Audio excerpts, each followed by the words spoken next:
Hello friends, welcome back to the daily soap update. आज रात अनुपमा के सीरियल में क्या होने वाला है हम आपको इस वीडियो में बताएंगे। सो गाइज, वीडियो को पूरा देखिएगा, चैनल को सब्सक्राइब करना ना भूलिएगा एंड वीडियो पसंद आने पर प्लीज वीडियो को लाइक कीजिएगा।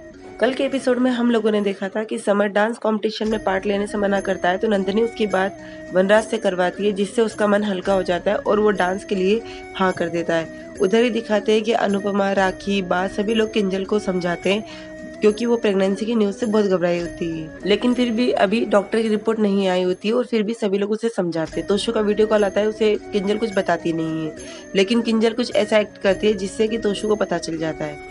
आज के एपिसोड की शुरुआत होगी समर से। समर डांस कंपटीशन के लिए जाने के लिए पहले से तैयारी करेगा और जब वो उसके लिए थोड़ी सी एक्सरसाइज करेगा, प्रैक्टिस करेगा, तो वहीं पर एक बेंच के की एक कील बाहर निकली होगी जो कि उसके पैर में लग जाएगी। नंदिनी दौड़ कर आएगी और उसे ड्रेसिंग करेगी और कहेगी समर डॉक्टर के पास चलते हैं। तो समर कहता है कि डॉक्टर के पास जाने का टाइम नहीं है, अब मेरा नाम अनाउंस होने ही वाला है। तो नंदिनी कहती है इतनी गहरी चोट लगी है, इसमें से ब्लड निकल रहा है। तो समर कहता है अच्छी टाइट तुम ड्रेसिंग कर दो, अपने आप सब कुछ ठीक हो जाएगा, लेकिन मेरे लिए ये डांस करना ज्यादा जरूरी है। तो नंदिनी कहती तुम डांस कैसे करोगे, तुम्हें बहुत पेन होगा।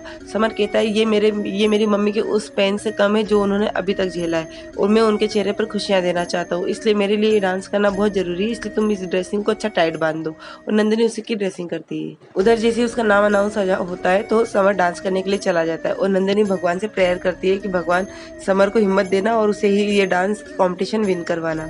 उधर फिर किंजल को दिखाते हैं। किंजल के पास में तोशु का वीडियो कॉल आता है और तोशु उसको डांटते हुए बोलता है कि अभी तक मैं यहाँ पर अपने दोस्त को स्टूपिड बोल रहा था, पर यहाँ पर तुम भी यही काम कर रही हो।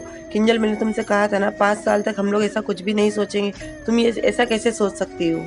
तो किंजल बोलती है अरे बाबा, मैं ऐसा कुछ सोच नहीं रही हूँ, अभी मैंने जांच करवाई है लेकिन अभी डॉक्टर की रिपोर्ट नहीं आई हुई। तो तोशु बोलता है देखो किंजल, जो भी कुछ है, लेकिन तुम ये बात जानती हो कि मेरा क्या डिसीजन है, तो तुम इस बात का ध्यान रखना। किंजल कहती है कि इसमें मेरी अकेले की कोई गलती नहीं है और उन दोनों का इसी तरह से आर्ग्यूमेंट होता है और पाखी यही सब चीजें बाहर से देखती है और बोलती है ओ गॉड, भाई और भाभी की तो झगड़ा हो रहा है, मुझे मम्मी से बात करनी होगी। और वो जैसे वो फोन लगाती तो मन में सोचती है कि यार तोशु भाई मम्मी की कोई बात नहीं सुनेंगे, तो मुझे पापा को कॉल करना पड़ेगा, और वो जाकर वनराज को कॉल करती है। उधर फिर दिखाते हैं पाखी किंजल को आंख बंद करके बाहर लेकर आती है और सोफे पर बिठाती है। जैसे सामने देखती है तो टीवी पे अनुपमा, वनराज और तोशु तीनों का वीडियो कॉल कनेक्ट होता है। तो ये सब देखकर किंजल खुश हो जाती है। तो माँ बोलती है जब मन घबराया हो तो पूरे परिवार के साथ में बैठकर बात करना जरूरी होता है, इसलिए देखो सब दूर दूर होकर भी वीडियो कॉल में पूरा परिवार हमारा साथ आ गया है। और अनुपमा किंजल को समझाती है देखो बेटा, मैं जानती हूँ कि तुम दोनों अभी पति पत्नी हो, लेकिन आज नहीं तो कल माता पिता तो बनोगे ना, इसलिए इस चीज के लिए यदि अभी से तैयारी कर लो तो इसमें दिक्कत क्या है। और ये तो बहुत खुशी देकर जाती है। शुरू शुरू में लगता है कि हम कैसे संभालेंगे, हम खुद अभी बच्चे, लेकिन पता भी नहीं चलता है कि कैसे तुम लोगों को उसकी जवाबदारी लेने की आदत हो जाएगी। जब तुम मार्केट जाओगे तो फिर अपने लिए सामान नहीं देखते हुए बच्चों के लिए सामान देखोगे, तुम्हें इस चीज की बहुत अलग खुशी होगी। तोशु फिर भी बोलता है कि नहीं, मैं इस चीज के लिए रेडी नहीं हूँ, अभी तो हम लोगों को अपना करियर अभी हमने स्टार्ट किया है, अभी आगे बहुत कुछ करना है, इसके लिए तो हमारी पूरी लाइफ पड़ी है, पर अभी करियर बनाने के लिए हमारे पास में यही वक्त है, इसलिए अभी हमें सिर्फ हमारे करियर पर फोकस करना चाहिए। तो वनराज बोलता है जब मैंने पहली बार तेरे बारे में सुना था तो मुझे भी ऐसे ही लगा था, मुझे ऐसा लगा था अभी कुछ सेविंग तो है ही नहीं, जवाबदारियां इतनी, एक नई जवाबदारी कैसे ले लूं मैं, लेकिन इसके बावजूद जब तुझे मैंने पहली बार हाथों में लिया तो शायद वो खुशी ही अलग थी। और उसके बाद में आज तक तू देख सकता है कि तेरे आने से कहीं न कभी भी कोई भी मेरे करियर पर कोई इफेक्ट नहीं हुआ है, तो मुझे नहीं लगता कि ये सब चीजें तुम लोगों के करियर पर कोई इफेक्ट डालेगी। इसी तरह से तीनों समझाते हैं। अनुपमा भी बार बार समझाती है। इतनी देर में किंजल के मोबाइल में एक मेल आता है और जैसी मेल राखी दबे पड़ती है और कहती है कि डॉक्टर की तरफ से मेल आया है, किंजल तुम प्रेग्नेंट नहीं हो। तो अनुपमा बोलती कोई बात नहीं, ये खुशियां आज नहीं आई है तो आगे आएंगी, लेकिन फिर भी इन सब चीजों से हम लोगों को घबराना नहीं चाहिए, ये तो एक भगवान का दिया हुआ गिफ्ट होता है, इसलिए इसे हमें खुशी खुशी लेना चाहिए।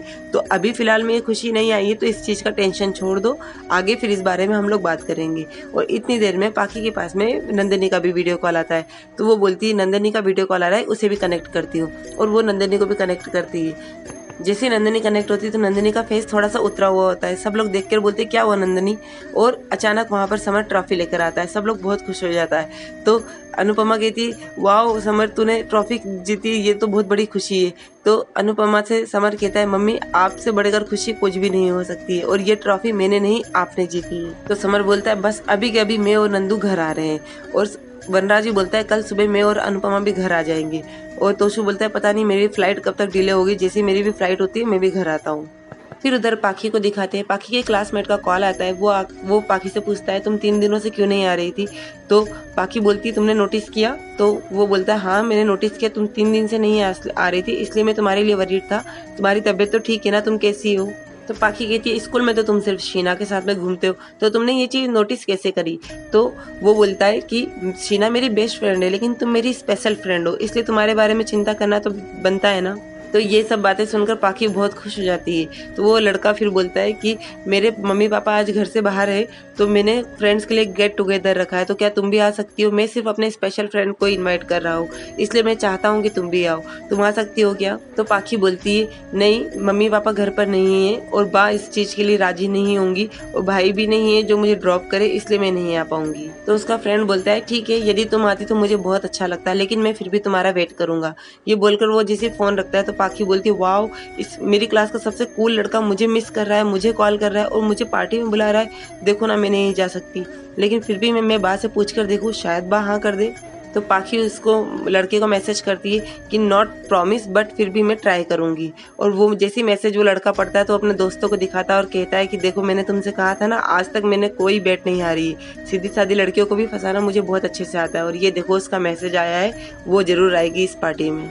उधर फिर पाखी को दिखाते हैं। पाखी सोचती है कैसे जाऊं, बा से कैसे बात करूं। वो अपनी कुछ फ्रेंड्स को भी मैसेज करती है, वो सब फ्रेंड्स यही बोलती है हमें तो नहीं बुलाया, पर तुझे बुलाया, तू जरूर जा। पाखी को ये सब चीज़ें देखकर भी बहुत खुशी होती है। फिर वो बापूजी के पास आती है और आकर बोलती है बा कहाँ है। तो बापूजी बोलते हैं तेरी बा डॉली के यहाँ पर गई हुई है, क्योंकि डॉली को ऑफिस में कुछ अर्जेंट काम आ गया, तो उसे अर्जेंटली ऑफिस जाना पड़ा, और मीनू की तबीयत सही नहीं है, इसलिए तेरी बा वहाँ पर गई हुई है और किंजल उसे लेकर गई हुई है। तो वो पूछती कब तक आएंगी बा। तो वो बोलता है कि जब तक मीनू की तबीयत ठीक नहीं हो जाती या जब तक डॉली घर पर नहीं आ जाती तब तक तेरी बा और किंजल वहीं पर रहेंगे। और वो बोलता है कि देखो ना कर्फ्यू भी एक्सटेंड हो गया है, तो पता नहीं अब वनराज और अनुपमा भी कल आ पाएंगे या नहीं आ पाएंगे। और वो मामा जी के साथ में जाने लग जाते हैं। तो पाखी बोलती है आप कहाँ जा रहे हैं बापूजी। तो वो कहते हैं थोड़ी सी इवनिंग वॉक करके आते हैं। इतनी देर में बापूजी के पास में उनके किसी फ्रेंड का फ़ोन आता है। तो वो बोलते हैं हाँ हाँ बाबा आ रहा हूँ और तू हारने के लिए तैयार है ना। और पाखी कुछ बोलने की कोशिश करती है, लेकिन बापूजी उसकी कोई बात नहीं सुनते और वो और मामा जी वहाँ से चले जाते हैं। उनके जाते ही पाखी मन में सोचती है कि ओ गॉड अब तो घर पर कोई भी नहीं है, अब मैं कबीर की पार्टी में कैसे जाऊंगी। उधर काव्या को दिखाते हैं। काव्या जैसे घर के अंदर आने लग जाती है तो सोचती है कि अगर अभी मेन गेट से जाऊंगी तो बा मुझे 10 बातें सुनाकर भेज देंगी। अब मैं कैसे उस लेटर को हासिल करूँ जिसमें डिवोर्स डेट मेंशन है। फिर बाद में मन में सोचती है यदि अनुपमा घी को निकालने के लिए उंगली टेढ़ी कर सकती है तो काव्या तू क्यों नहीं। और ये बात वो मन में सोचती है। वहीं पर समर और नंदिनी को दिखाते हैं। दोनों कैब में आते हैं और हंसी मजाक करते रहते हैं। इतनी देर में 2 लड़के उन्हें फॉलो करते हैं और अचानक कैब के सामने आकर बाइक खड़ी कर देते हैं। उन्हें बाहर निकलवाते, चाकू दिखाते, उनसे एक एक करके सारा सामान लेते हैं। उससे समर से ट्रॉफी भी मांगते हैं, लेकिन दूसरा बोलता है कि इसका 100 रुपये का भी भाव नहीं आएगा, इसे रहने दे। फिर नंदिनी से भी सारा सामान निकलवाते और बाद में उससे रिंग मांगते, वही रिंग जो समर ने उसे पहनाई थी। नंदिनी कहती है ये रिंग तो मैं तुम्हें नहीं दूंगी। समर कहता है रिंग दे दो नंदू। तो नंदिनी कहती है नहीं दूंगी। तो वो आदमी बोलता है कि रिंग नहीं देगी तो अपनी जान देगी। तो नंदिनी कहती है हाँ मैं अपनी जान दूंगी, लेकिन ये रिंग तुम्हें नहीं दूंगी। और वहीं पर एपिसोड खत्म हो जाता है। कल के एपिसोड में दिखाएंगे कि जब वो लोग नंदिनी से जबरदस्ती रिंग लेने की कोशिश करेंगे तो समर का उनसे झगड़ा होगा और वो झगड़ा करके उन्हें मारकर भगाएगा वहीं से। सो गाइज ये सब हमें अगले एपिसोड में दिखाएंगे। सो और आगे की अपडेट के लिए डेली सोप अपडेट से जुड़े रहिएगा। हम लोग कल फिर मिलेंगे नए एपिसोड में।